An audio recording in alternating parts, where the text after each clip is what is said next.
cheat my fruit, cheater fruit. You and you don't get to play.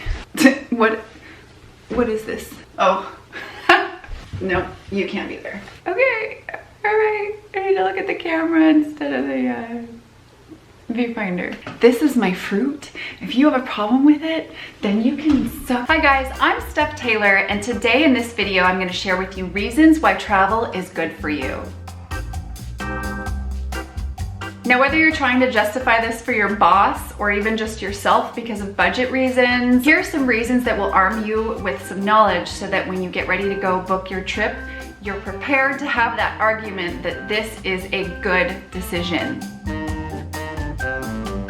Traveling gives us a renewed sense of energy. It gives us an opportunity to get away from the everyday stresses of life and kind of recharge our battery. Stress is a silent killer. It raises our blood pressure, it clouds our judgment, it makes us gain weight. All of these terrible side effects from stress alone. The way our professional world works, especially in American society, is we get caught up in the hustle and bustle and we forget to take a time out. Vacation time is critical for our well-being, our health, and fortunately there are many companies that recognize this, but we still stand in our own way. We make excuses why we can't go, we just don't make the time. And as a result, we actually end up being less productive. When you make travel and vacation a priority, you come back to work and you're able to focus more because you're less stressed and you've had that time out. It also kind of forces you to look at your everyday life from a different point of view. And from a different perspective, you can take a look at your life and realize that things might not be as bad as they seem.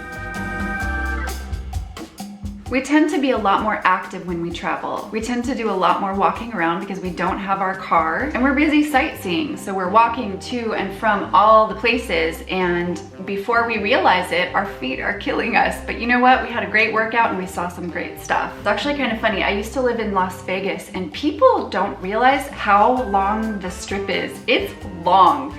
And they have this expectation of, I'm gonna walk the entire strip because, you know, let's do that. The official Las Vegas Strip is actually over 4 miles. 4 miles. I mean, it doesn't seem like a lot, but there are many of us out there. That's a workout. And you're looking at your map going, oh yeah, we can totally hit the Luxor and then go over to Mandalay Bay and then hit the Wynn and no problem. No. No, don't let the map fool you. It's actually much bigger than what it looks like. On some trips, there are a lot of things to see and very little time, so we're moving faster. Our pace is up, we're getting our blood pumping. Do you have a Fitbit? You should wear it next time you go traveling. I don't have a Fitbit, I was just saying that. While we're traveling, we're more likely to try extreme sports, do a little bit more hiking. We wanna try new things, we wanna see all there is to see. And in order to do that, we have to use our muscles and exert more energy than when we are sitting at home. You make more friends. I've met some of the most interesting people in my travels. And these are people who have been exposed to so many different situations and so many different cultures. They have so much value to offer. Traveling forces you to get outside your social comfort zone and talk to new people. When you're moving from place to place, you might end up in a bus with someone or sleeping at a hostel. You might be doing activities or excursions with groups of people. When you're thrown in a similar environment with other human beings, we tend to connect and look for the commonality. We're also thrown into these situations that make us vulnerable, and all we can do is sort of laugh at ourselves. And that's how you make friends, because then you're exposing who you really are, and that's how those connections happen. Many of us are really hesitant to strike up conversations with strangers, but traveling puts you in a situation where it's actually okay. Traveling makes you smarter. When you travel, you learn new things all the time. There's a lot of mental math that happens when you travel, when you're calculating conversions for money, when you're budgeting for your daily activities, or if you're converting Fahrenheit to Celsius or meters to feet. These are things that help us get better at our quick mental math. When you're traveling to a new country where different languages are spoken, it actually helps you increase your attention span. Our brains are kind of focused on seeking out phrases and words that sound familiar to us. As a result, we learn a little bit of a new language. This really helps with our short-term memory. Frequent travelers What? People who travel often are actually better problem solvers. When you're traveling, you're outside your comfort zone and you're really pushing those limits. Sometimes you're put in situations where you have to come up with a creative solution for solving a problem. When we're traveling, things don't always go as planned. Things are not always running smoothly, so we're forced to adapt.